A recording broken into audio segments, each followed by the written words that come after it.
सदाशिवसमारम्भां शङ्कराचार्यमध्यमाम् अस्मदाचार्यपर्यन्तां वन्दे गुरुपरम्पराम्.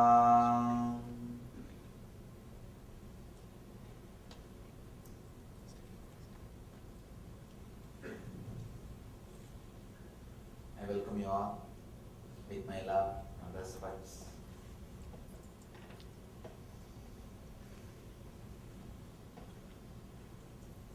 Even though every individual words of Patanjali is independently intelligent to lead you to enlightenment, he takes us to the deeper and deeper truths. He leads us to the deeper and deeper levels of the truths for living enlightenment, Jivan Mukti. Please understand, these are the thoughts, these are the ideas, these are the truths expressed by human beings when they started thinking, when they started visualizing, when they started experiencing. Fresh, alive, truth as it is, not altered for the sake of vested interests of the outer world or for the sake of marketing or for the sake of organization. Please understand, if any organization is funding a particular research and development, that naturally the organization will have some benefit out of the research and development. So the direction in which the research and development goes, even the results will be influenced by the organization which is funding. Same way, in the religious thinking, in the religious research and development, inner science also, if they are part of some organization, funded by some group, funded by some organization, naturally the R&D cannot be pure. The research and development will not be completely based on truth. The organization which is funding, the group which is standing, its influence or shadow will continue to be there on that research and development. But here, fortunately, when there was no organization to fund, when there was no organization to threaten, when human beings are doing this conscious research and development completely independent of the organization or constitutional structures, they are neither funded or frightened by the organization, nor supported or frightened by any constitution of any country. It was pure truth. It was a pure research happened in forests. The India's first university is Naimisharanya. It was a forest.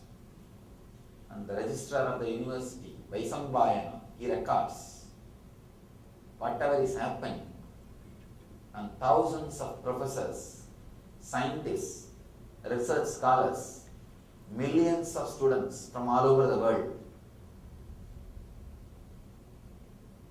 The thought, thinking trend, which was the result of the great research and development, is these great scriptures.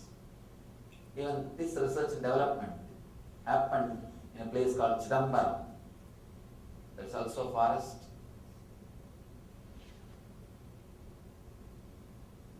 And Patanjali created a community to keep these truths alive and spread these truths to the whole world. He created a beautiful temple. How he experienced the cosmos. See, cosmos is not a thing, it is a happening. It is a continuous happening. So how he experienced cosmos, that is why he describes God as a dancing Shiva, dancing auspiciousness. Cosmos is not a thing. It is an intense happening, intense explosion, intense expansion. So how he experienced? He visualizes Shiva and created a temple and a community. These are the truths straight from the source. There was no need for any alteration, manipulation or interpolations. Nothing is needed because nobody was funding him, fortunately, and nobody was threatening him. Neither fear nor greed existed in his inner space when he was doing this research and development and revealing the great secrets. You can see it came out of pure inner space. That is why it is leading us to the same pure inner space. Every sutra, he takes us to the deeper and deeper and deeper levels of the truths. Still, the community which he created in Chidambaram, that community accepts and follows him as a guru. They don't accept or take initiation from anybody else. They are called Chidambaram Dikshitas. Still, the community stays inside that city. They take a vow from the birth till the death. They live, they take birth, live and die in that city. They don't go out. When I heard this, I was surprised. When I went and studied with them, had little time, I spent little time with them, I was shocked. They are all highly intelligent, capable people, but they decide their life is to preserve this truth, do further research and development in this truth, and maintain the temple, share this truth with the world, whoever comes there to study and do research and development. It's just amazing to see.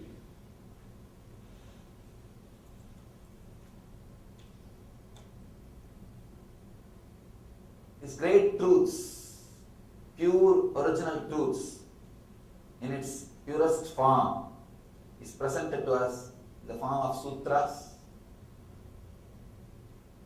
I don't even want to say these truths are for spiritual life. I can say for any life. This truth can add juice. These truths, if it is understood, internalized, any life will become juicy. Especially the today's sutras, today's aphorisms. You can say if you feel connected and if this one truth clicks with you, you will live as a liberated being. You will live as a free being from this moment, from today. It's a very powerful truth. Truth on Vairagya. Let me read the sutra.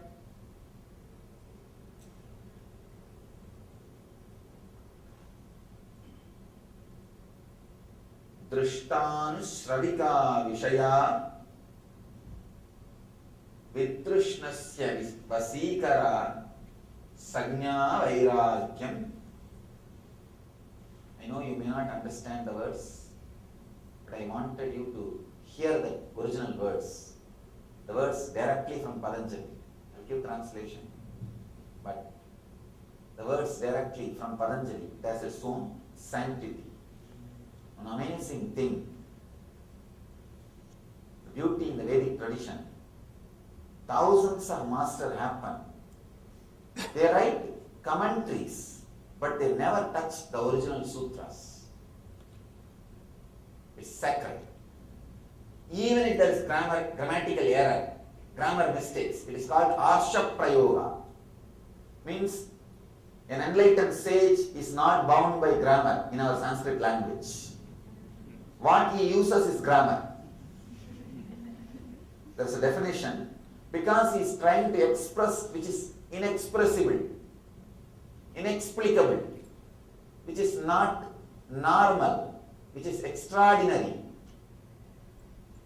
Our grammar masters, our literary experts, they give exemption to the enlightened beings. They say,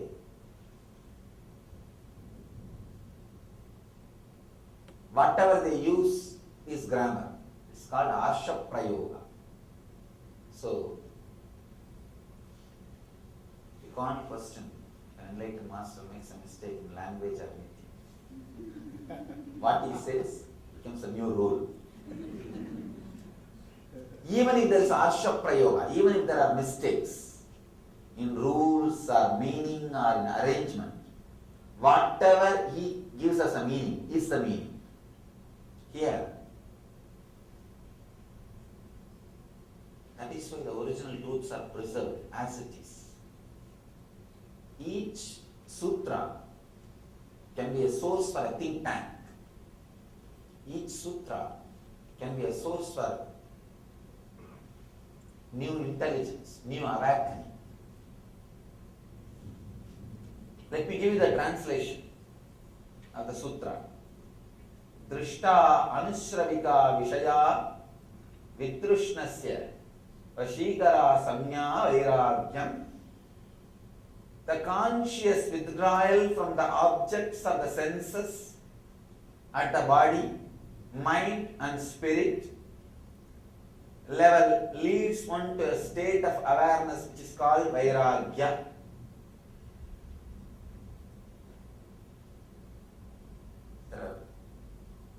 I am actually not even literally translating. I am translating from all possible dimensions. That is why I am adding few words. See, if you do a literal translation in Sanskrit, each word has 4 or 5 meaning. You can't pick up all the 4 or 5 meaning. You have to pick up only one meaning. So it looks very sterile. The translation looks very poor. Bull is reduced to ox. The whole life is lost. So, the translation, I am trying to cover as many dimensions as possible. Here I have 12 literal translations. 12 literal translations. It's a beautiful book giving different literal translations. I have so many literal translations. Maybe I will read 1 or 2 translations, then you will understand how you can play with Sanskrit. The same sutra, one guy translates the mastery, one who has lost craving for all matters experienced and those have spoken in the traditions, is called dispassion. It's the one translation. Vivekananda's translation. The subjugation of the thirst for objects seen or heard is non-attachment. You won't even see one word from the first translation to the second translation. That's the beauty of Sanskrit. It's the beauty of Sanskrit. So in my translation, I am trying to cover all the dimensions of each word. Anyhow, fortunately, I am alive sitting, so I can add the meaning of each word from different dimension, so you can understand what really Patanjali means, what really Patanjali wanted to tell us. Thanks to this Kindle, which provides all translations. The modern day technology has really helped us. The conscious withdrawal from the objects of the senses at the body, mind and spirit levels leads one to a state of awareness which is called vairagya. So the key, master key word is vairagya. Understand that word. You can say the most misunderstood word in all spiritual traditions, all religions, all spiritual groups, and all spiritual literatures is this one word, Vairagya. The most misunderstood word is this Vairagya, this word. I have a story for you. It may be myth or just story. In those days there was no printing press. So, in all monasteries, all the books were produced by handwriting. So in a monastery where the original Bible is preserved secretly, they make a copy from the original Bible and they preserve that original without touching because of the fear of damaging it. From the copy, they copy, thousands of copies have been made. The fear of damaging the book, for more than 100 years, they have not touched the original. Suddenly one day, the Father Superior was found crying, weeping, wailing. All the followers, they questioned him, what happened? Why are you crying? Why are you weeping? No, today I happened to see the original book. There was a mistake, one letter mistake from the original. Took what we are copying and circulating and what we ourselves read for last 100 years. They said, only one letter, it's okay, leave it. Why are you worried so much about it? Why are you crying? We will correct it. He said, no, just one R is missing. He said, we will correct it. Why are you crying for it? No, that changed many people's life. I asked, what? Why? The original book says celebrate. We just removed the word R.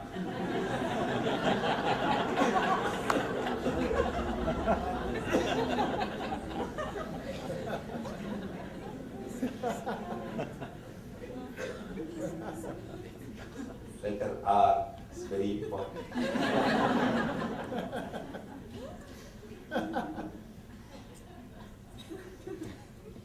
One word misunderstood changes the whole tradition, purpose, energy, direction of your very life. Please understand, I am talking from my own experience. 9 years I lived in all different monasteries, belongs to different religions and different traditions, including Buddhist, Jains, Christian monasteries. And in Hinduism, all different traditions, Naga, Agori, Saiva, Vedanta, Shakta, all different monasteries. I am an insider. From my experience, I tell you, this one word, misunderstanding of this one word has changed the whole direction in which the energies are put. And I can say, misunderstanding of this one word is responsible for so many millions of people dedicating their life and not becoming enlightened.